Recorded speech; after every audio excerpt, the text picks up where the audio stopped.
Union Budget 2018, and specifically the health. And we're still trying to figure out what is the actual allocation for that. Like, how much are we going to spend?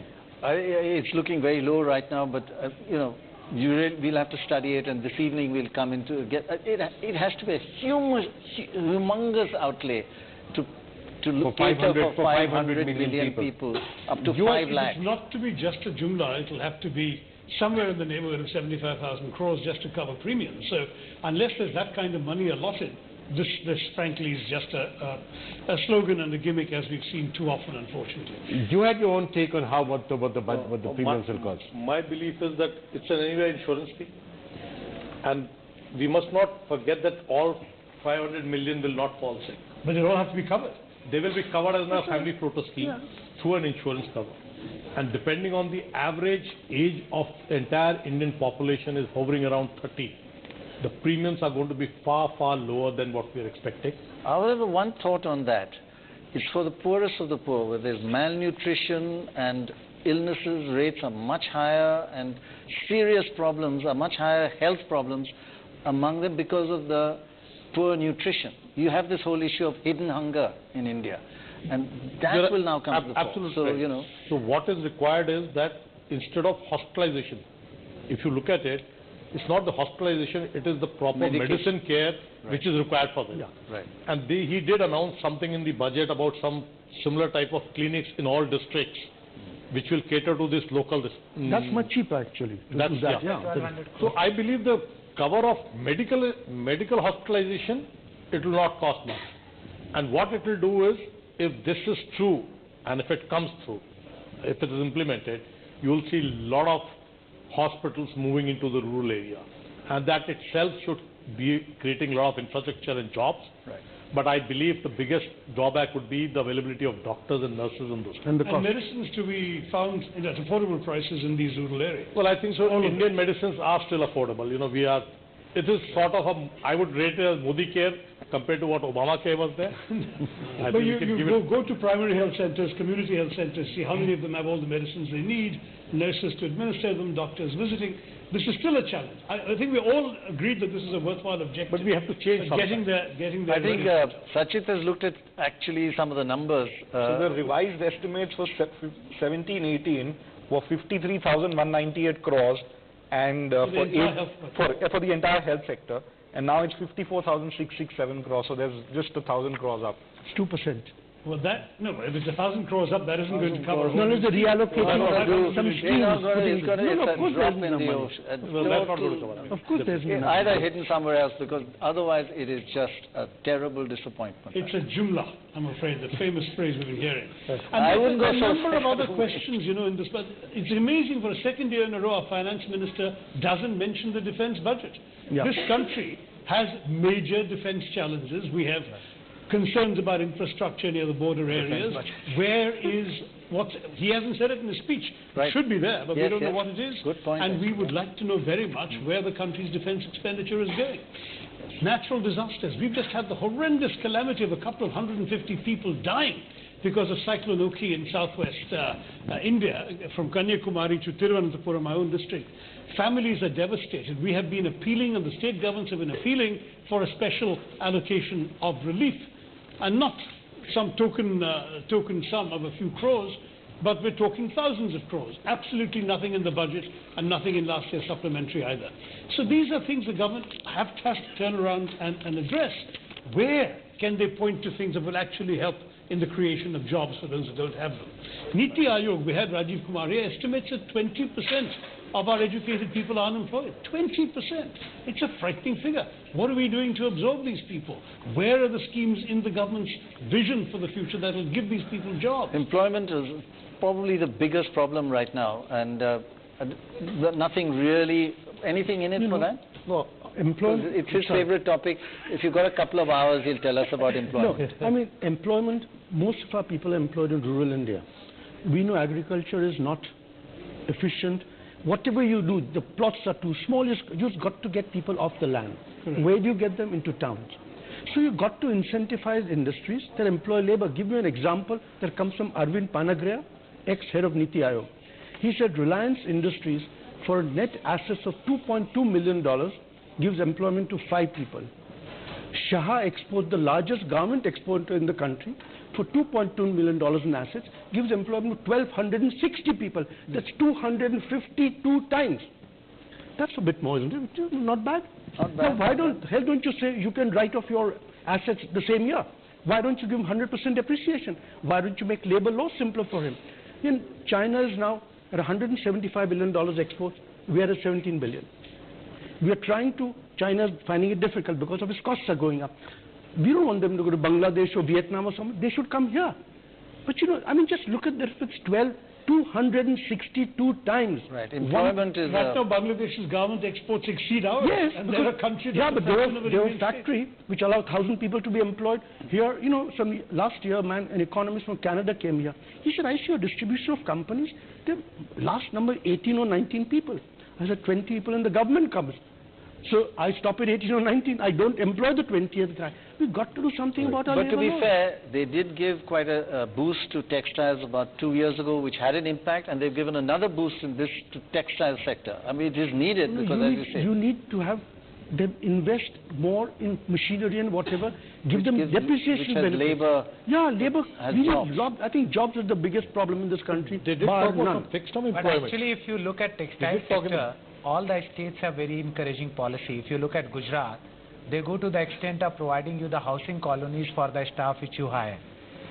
They even provide you interest subversion, so they give you 5% interest back. They are providing you the capital subsidy. Yeah. So if you look at textile in our country is one of the most heavily subsidized because it creates millions of jobs. So there are state incentives because today every state is competing. So if you are based in Gujarat, AP will flirt with you, Maharashtra will roll over you, MP will even find the location and say, I'm giving you the water upfront, I'm giving the electricity connection, I will give you subsidized electricity duty But only. still Bangladesh will all of us. Because of some of the processes also. Sorry? So one of the other challenges is that the sweatshop concept. In India, lot of the outsourcers, what they are doing is, they are actually putting up very strong process. They are saying you measure your water evaporation losses, you measure your healthcare condition, you measure the electricity consumption, you give your GRI reporting. Somehow some of these standards are not very well accepted in Sri Lanka and Bangladesh. Now that and sounds a little... not fair. Here you have all these Inspectors. conditions, instead of doing it, just pay the Typical inspector. Indian excuse. Come on. You say there are no sweatshops here? No, actually these companies come and audit No, themselves. it's So if you a look at- shocking, and it's neither, not this government, the previous government, well, what happened to our textile sector is shocking. To see Bangladesh start much later and shoot ahead of us. Of course, China is like in a different league. And I don't think you can blame it to low standards in Sri No, Lanka. sir, I think other challenge is the women. See, if you go to a factory in China, you find, I visited around 10 factories in last 12 months. Every person on the shop floor is also women, whether it's a So what's wrong with high-end that? job or long. So in India, That's we why are they're not doing better. encouraging. We are actually not encouraging. We are talking about now at least beti bachao, beti padhao, but beti ko employ bhi karo. Beti ko high-end job milao. 10th tak betiyan top kar rahi hain. The highest number of people Quite in right. CBSE are the women who are performing. Why our IITs don't have a shuttle reservation for the women? Or because if you talk about reservation, everyone will start Punita saying that- shaking her head, you don't like the idea. No, I went to IIT and I liked the fact that I competed head-on with everybody and I wasn't in a reserve quota. So my niece is also in IIT and she has taken head-on and gone into the IIT. But the whole thing is today, if you want to be a level playing field, you have to encourage wider participation from 50% of your workforce. Today they are underutilized and probably they are more brighter and more talented than rest of us. He's right, by the way. It's estimated by the ILO that 52 million Indian women are essentially not in the job market because they're not essentially welcome to work, but they I have think the ability. the Economic Survey did a wonderful study about the millions of missing women in India. But I think the finance minister did walk the talk a little bit on gender equality. He did give a lot of incentives for women to come into the workforce, right? Maternity leave, many. No, they're calling it a lower holiday, EPF contributions. 6-month holiday, and that infuriated a lot of women. Well, in Canada, it's 1 year. So there's No, but maternity leave of 6 months is no holiday. It's probably the only time, any of us work. Actually, on unemployment, you mentioned the ILO, and I have the ILO data here, and it shows unemployment rate across 4 different emerging markets. And ours is stable at 3.5 for years. I'm just quoting official numbers. That's right. As of March 2017, ours is 3.6, and it has been stable it was 3.7 in 2010-11. Now it's 3.6. It dipped to 3.5. Brazil is at 13.5. 4.5, and so if you. Do you believe that data? Honestly, just no, forget the numbers. Do you believe that data? I mean, this guy's unemployment is so much. No, this guy's percentage of. I mean, I don't know if it's correct or not, but they obviously have some methodology. The only thing you have to look at is whether it's correct or not. It's being measured against historically the same method of measuring. This is the methodology. But doesn't matter. Whatever the methodology is, you don't look at the absolute number. Look at the trend from history. I understand it's that, the same methodology. If you measure incorrectly all the time, the trend doesn't get better. No, but what it tells you is that it has not increased. Okay. The question we have to look at from the unemployment perspective is also that while we have this new generation coming into workforce every year, and some estimates say that 10 million jobs are required, but the 2 factors which are not considered there. One is feminization, so if more and more females are coming into jobs, that number will go from 10 million to probably 15 million. So the requirement, instead of 10 million, you need 15 million jobs. And then if you add to when a lot of focus today have gone on agriculture, 50% population involved in 15% production. It's not we have to increase the production from 15 to 50. It's actually we have to automate and release the agriculture workforce to non-agriculture sector, and therefore the job requirement in this country would actually be in range of 20 to 25 million per annum. And that is the big situation we need to deal with. That's a crisis. Which is a humongous effort required to deal with that. In fact, I have a panel running which measures participation rates, whether women want to come in, men want to go out, because only out of people who are offering themselves for employment. So the CMI panel, which goes to 160,000 households and 500,000 individuals every month, measures that, were you employed last month, this month, do you propose to be in work next month? So what does it say? It shows that there has not been growth of employment in the last 1 year. The rest of the data you have to buy. But you're saying mainly because... I have a data point from the industry. I am into solar business, and we are currently setting up, say, 600 megawatt construction is going on. My biggest challenge is, even if I want a transformer, and Sunil will vouch for it, the delivery time is 6 months. And same thing I want in China, I can get in 15 days. Labor shortage. We are talking about labor. Currently, I am actually getting laborers from Malda. I am struggling. I need 500 people to be augmented in 30 days. They are very limited You're number not paying enough. We are willing to pay the global standards for the Indian labor. So it's a skill mismatch. Availability of people, willingness of people to work, agencies which are willing to provide. So there is actually both side challenge. And I mentioned about the transformer, but on the supply side, on the electrical, even at my level, I have to review and talk to the owners because the delay is like 2 months. And same issue is on the labor side, that your projects are not coming on time because there is an acute labor shortage. All right, Niranjan from Tata Capital is joining us. Also, Hiranandani is with us as well. Thank you both so much for being with us. Govind, if I can just start by asking you your overall take on the budget. In fact, both of you can come in with your takes on the budget. Any major highlights that you want to drag our attention to, and something unusual that hasn't caught anyone's eye so far? Well, I think, when you think of these economic budgets, in the past there was this temptation to always give a soft to individual industries. Over the last few years, there's been this trend of trying to bring about institutional change. And that seems to be what has been attempted this year as well. There is this whole effort at, I think, strengthening rural livelihoods, and there are different measures towards that. The most obvious one being the support price being at 1.5 times the Kharif crop cost of production. There is also this whole dramatic, announcement with regard to what you could call India's Medicaid or Medicare, where a very large sum seems to have been identified for 50 crore people, which is nearly half the country. Now, that could, almost single-handedly leapfrog most of rural India into being completely dependent on the whims of their own health and the whims of fate, to actually having a sense of self-confidence that comes from being aware of the fact that someone will take care of them if they are in trouble, especially if they have health problems. And that has a whole bunch of spillover benefits. For instance, the willingness to consume because you don't need to save for a rainy day, or the willingness to, for instance, borrow because you can actually afford an EMI without having to worry about what might happen if you lose your job or you're not able to sell your farm produce. So I think some of these are going to be, very important longer-term plays. To that extent, I think it's not something which will, which will have a one-year impact, but over, say, 3 to 4 years, we should see some effect over there.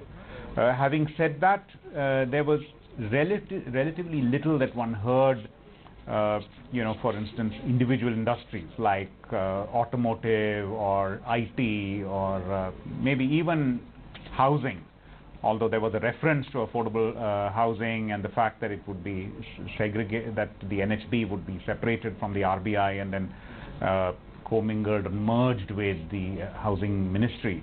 It's not very clear what that means, but that was, I think, one of the things where a little more elucidation would have been great. I think there is also this whole message that is sustaining from the last budget about MSMEs. And last time there was this preference for, there was this tax rebate from 30 to 25% for companies below 50 crores of turnover. This time it's been expanded to companies below 250 crores. So that should, have a significantly positive employment generation impact, since many of these companies, as I think someone else was just mentioning, tend to be much more employment intensive compared to some of the larger companies.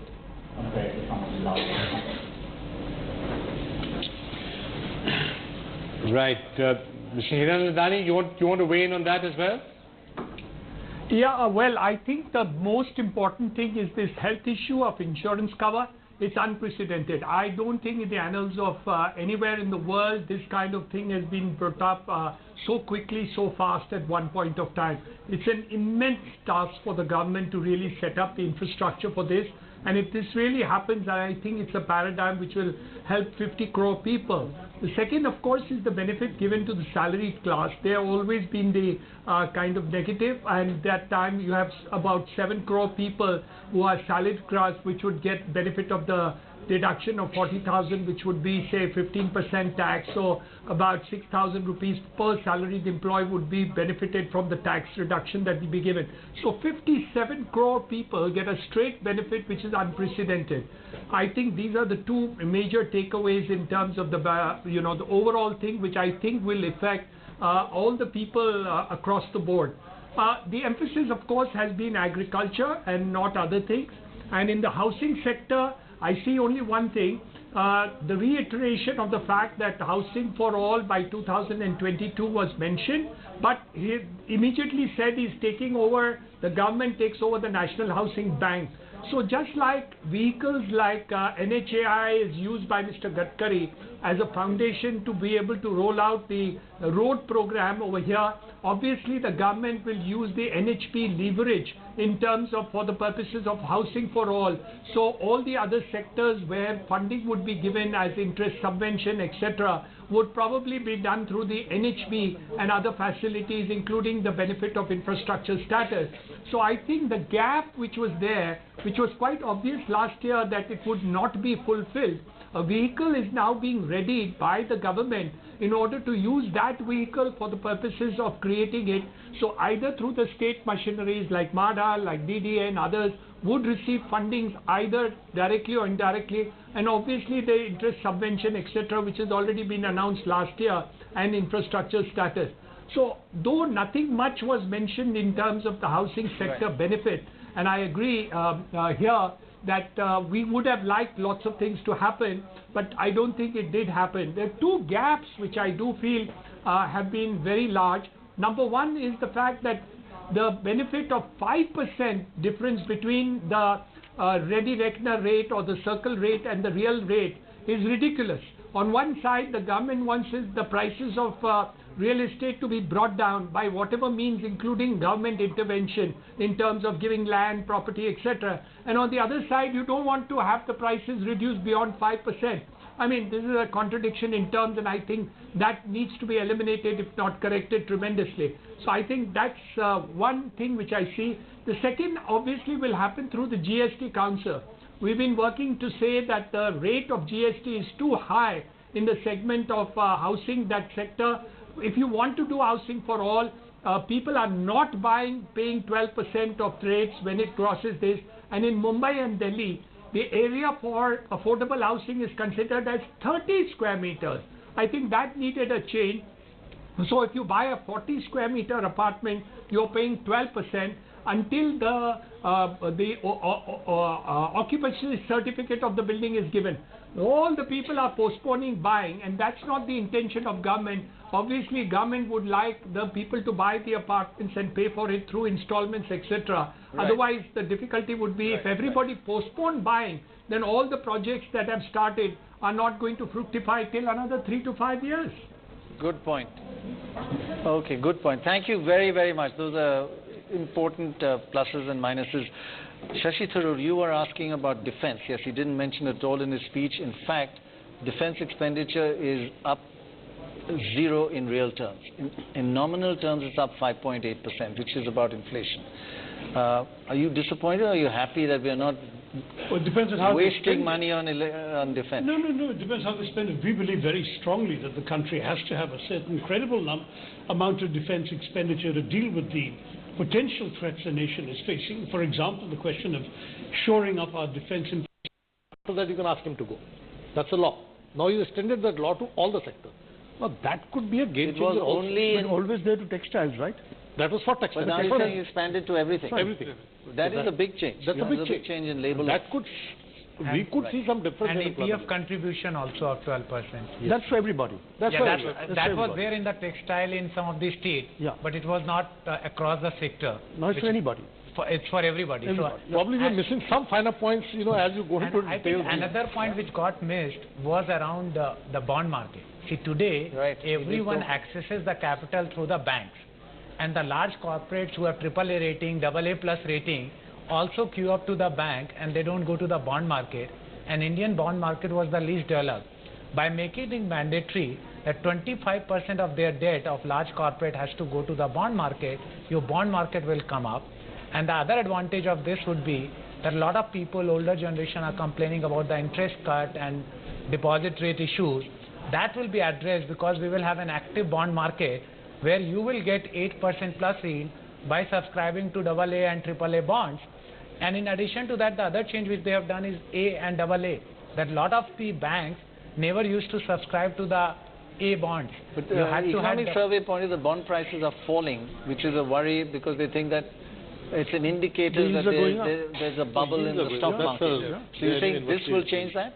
No, so this will change in 2 or 3 fronts. So I'm talking about the accessibility of the capital. Right. Yeah. See, today the capital is largely provided, either the equity comes from promoter and the debt comes from the bank. There was never an established bond market, whereas when you go to the Europe or US, people access large of their growth capital from the bond market. Right. And today, a mid-sized company can't even dream of tapping into the bond market. Whereas now what they have done is that they have made the changes which they talked about. And the second change is making it mandatory. So the banks earlier could invest into a largest corporate 25% of their net worth. That was the only RBI restriction. But now if they are constrained that the overall debt has to go to the bond market, it will become a vibrant bond market. Well, the markets are about 60 points down right now, Prannoy, so flattish to down. Actually you normally tend to see far greater movements on budget basis. As you said earlier, with the long-term capital gains tax coming in, remaining flat is a major positive for this budget. Because you would have expected to drop other things in this budget, obviously. Let me just get you on that. Your take on what we've seen so far? Look, I'm very happy with the reforms that have been announced, let's say particularly for the agri sector, housing, as well as the But what Modi care. specifically in the agri sector? No, but if I might just, sorry. To me, the bigger issue is that it doesn't hit on job creation the way I would have liked to. Now, my DNA in my country is very different. We don't like to roll our sleeves and go into manufacturing. And services is where the future lies. The point in case is that for 1 crore turnover in this country, if I do IT, I employ 4 or 5 people. Whereas in 1 crore turnover on healthcare, there are 200 people across the pyramid. Likewise, in hospitality, for a crores turnover, you have almost about 100 people. And look at the multiplier effects. So that is one. Healthcare, okay, this scheme has been announced. I'd like to see how the implementation happens. The bigger thing is that healthcare globally... I just want to go back to your first point, job creation, which is the biggest problem according even to the economic survey. Yes. You're disappointed with this budget impact on that? No, I wouldn't say that I'm disappointed. I'm saying this budget has taken good steps in the sense jobs will be created because of housing. Jobs will be created because of some of the other initiatives. But I believe that if today I have to be amongst the top 2 in the world, it is services. Correct. And services... Okay, sorry. Yeah, and there I've got, let's say if I take 2 sectors, just tourism and healthcare for that matter. In healthcare, we've got regulation, which is a major problem. Today, if I want to sit as a doctor in a car, and if I want to give you a prescription, and I want to give you, you want to consult me, I can't. I'm not permitted. So virtual consultation, virtual prescription, handheld devices, the world has changed, and India, for that matter, the regulation needs to go. That can be a major spinner. Point in case, a patient in the United States in an ICU, look at the cost overnight for him being protected. Whereas in the case of my country, with the same skill sets, if not better, at 1/10 the cost, I could do that, and that's a revenue earner. In tourism, my biggest problem would be is that in 15 years, you've only had $10 billion of FDI. We need 400,000 rooms in this country for tourism. What does it mean? Almost $50 billion investment. Most of it will come in as FDI, sticky money. What does it mean in terms of the multiplier effect in terms of jobs? What is the issue? Why can't I make Shimla into Switzerland? Why can't I make Darjeeling into Switzerland? So regulation is my problem. I don't need an MLA to interfere. What I need is clearly a mayor who has the resources, vitamin M, and the employees under his or her, in his team or her team. Vitamin IQ? Beg your pardon? Vitamin IQ? That's asking too much. No, I'm not saying that our politicians don't have. That's another debate for now. But no, coming back specifically to this, in South Africa, I can own a game park there which is 2,000 hectares. I have far better 490 sanctuaries here. You've got 3,000 insects. You've got so much happening. To get passes in the game parks is a problem with the local government. So why do we need that? Whereas I'm the highest earner in this country for $2,950 per tourist who comes in. So why can't we generate more income? It's only the regulation. And that's what 24/7 our Prime Minister wants that to happen. He's passionate. We are passionate for it to happen. So services is where it should happen. Okay. And good point. Job creation. But I thought there was something about tourism in the budget and to create 10 iconic locations. Over 10 years. Over 10 years. That's what happens normally. Special guests joining us, Adi Godrej, is with us, Sanjay Baru with us as well. Thank you both gentlemen for being with us. I'm going to, actually I have to slip into a break, but I want to get quick reactions from both of you on the budget. Then go to a break and then we can come back and have a longer discussion around it. Mr. Godrej, your take on the budget. Biggest positive, biggest negative.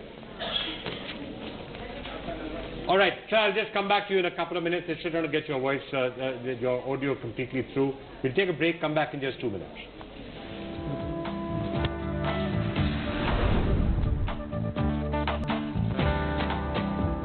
In budget 2018, and really interestingly, everything that we've been discussing so far on social media and other things, one of the things about the budget that's getting the maximum interest, or seems to be attracting a lot of interest, is that doubling of MP salaries and all that's happening.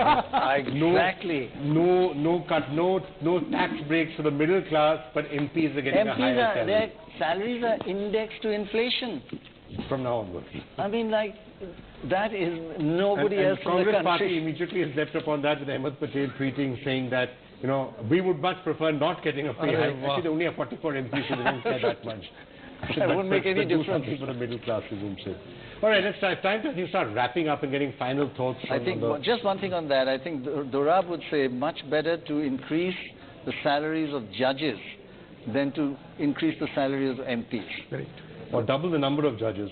And increase and double the salaries. And link the salaries of everybody in government to how many cases the government files in the judiciary. And how many fail according to you? How many lose? Yeah. That's because the economic survey shows that they win 1 in 5 cases. Correct. Yeah. But they still file too many cases, which is a part of the problem. 20%, yeah. That's why they lose. And they file 85% of the cases. Yeah. Sorry, go ahead. So I think I also liked about the huge focus on the rural infrastructure. I think it addresses in two ways. It addresses the government's audience of voters, but it also creates a huge employment opportunity and impetus for the industry that with the rural infrastructure, which are the companies which are going to do?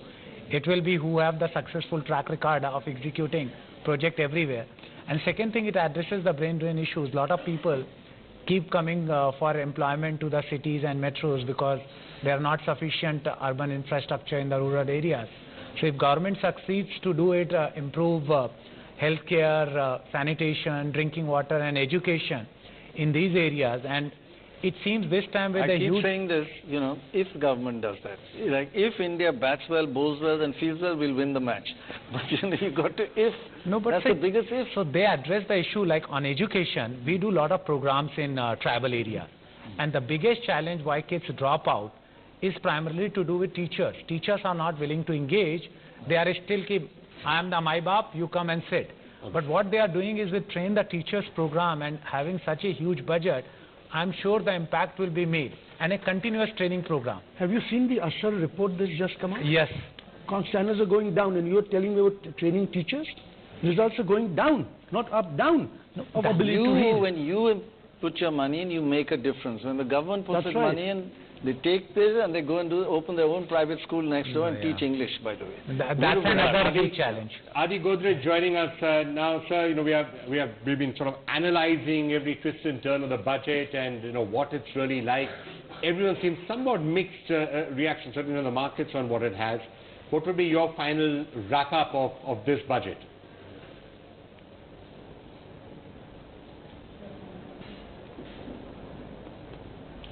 Well, I think parts of it are good, parts are disappointment. For example, I was disappointed that the corporate tax rate was not reduced. He reduced it only on companies with a turnover up to 250 crore. That's really small scale sector or at most medium scale sector. Larger companies which are to compete in the world were not covered, although it was promised 3 years ago. That's a disappointment. The other disappointment was the long-term capital gains tax on stock market, although the good thing was it was grandfathered. But earlier we had a stock share transfer tax which was in lieu of long-term capital gains tax. Now we have both, which is also a disappointment. But I think the announcements he made for the rural sector will be helpful. I think it will help revive the rural economy. It will help increase consumption in rural India. A lot will depend on how well the proposals made are implemented.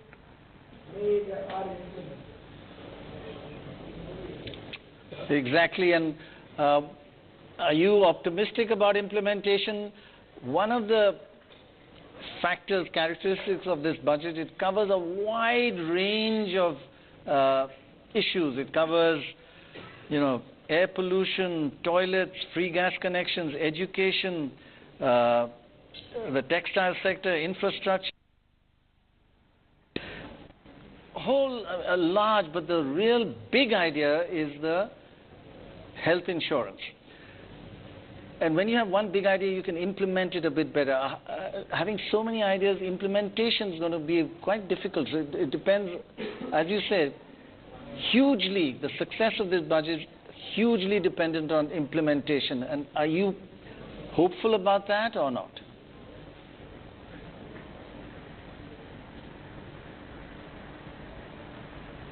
No, I'm hopeful about implementation because there are several ministries, so hopefully it will not be the same people who are going to implement all the proposals. But I think the biggest announcements have been in the agri sector. I think that's been very good and that can add a lot of value. A large part of the population depends on the agri sector doing well. So I'm hopeful that that will be implemented well. Right. Right, Mr. Godrej, thank you so much for joining us, and let's see how this thing actually pans out. Well, Prannoy, we're nearly at the end of our analysis of this. So a quick summary from... If I take a step back, we have been debating on various issues, whether it is healthcare implementation, whether too many things to be talked about. One thing is that it is a growth-oriented budget. Different sectors have been picked up this time. Last 2 decades, the country has been working on industries, has been working on service sectors. 2 decades, we have done well. Under this government, number of initiatives have come in.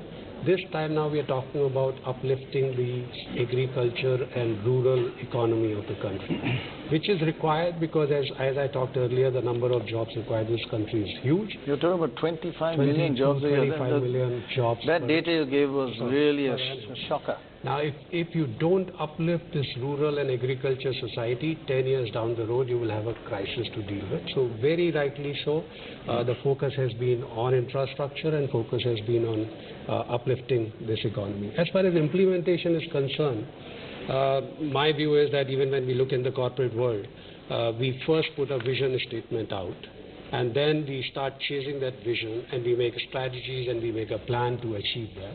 A very sound, robust statement of vision has been made out today about healthy India, about doubling the income of farmers, about housing for all, which was made last year but reiterated this year.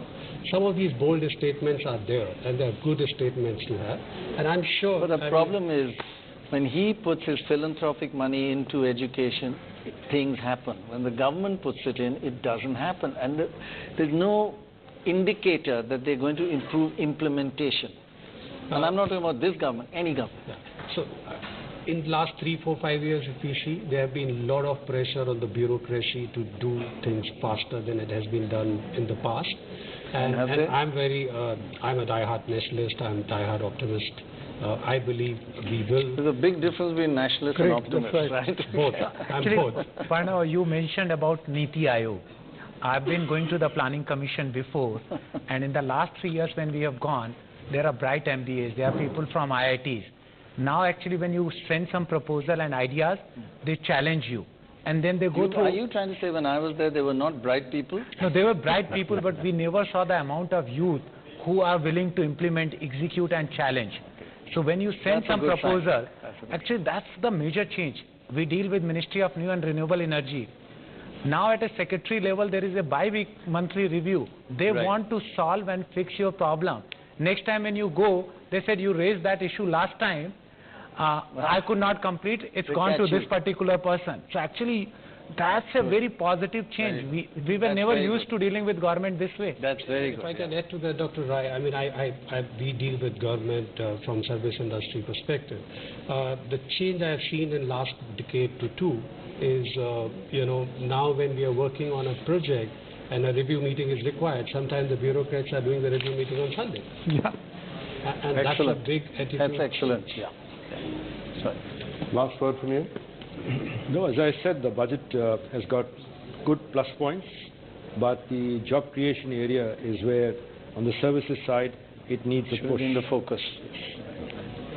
Dorab? 50% of India is agriculture. And when you give me a plan, that's normally a 25-year-old plan. I've got 15 million guys coming in every year. So I think labor, jobs. I think I'd be delighted if only subject to cover in the entire budget was jobs. Because I think without jobs, we'll have in social issues, not only just economic, but social issues. Disparities are increasing. And I think... And malnutrition and hidden hunger. Sorry, is there one... No, just one last point I'd like to make. Entertainment. As I was saying earlier, we've conquered China. I've put it strongly. And this will only last if I don't disrupt the freedom of this industry. That's the important thing. And that's not easy. Once it does well, we want because to do that's our something. cutting edge. That's our cutting edge globally. We are very good at committing harakiri. Yeah. Vikram? But Pranay, I mean, I think that's it for the moment. You're of course going to be on from 8 o'clock to 10 o'clock with all the twists and turns. Don't think you're going to get out of it. 5 to 6, we're going to have some secretaries and we're going to be talking to them as well. But for the moment, I guess we wrap up. Pranay, final word from you? No, that's perfect. I thought you were going to give the full summary of the entire budget. Well, you know, we've already had 2 budget speeches. You don't really want a third one, but if you want, okay, I can start. No, I think Well, okay, maybe next time. That's it for this special extended coverage of Budget 2018. But that's not the end of it. Secretary's panel on at 5 o'clock, and then, of course, Pranay, 8 to 10, will take you through all the twists and turns and all the fine print. And by the way, there may still be a lot of stuff in the fine print waiting to be discovered. So wait for that.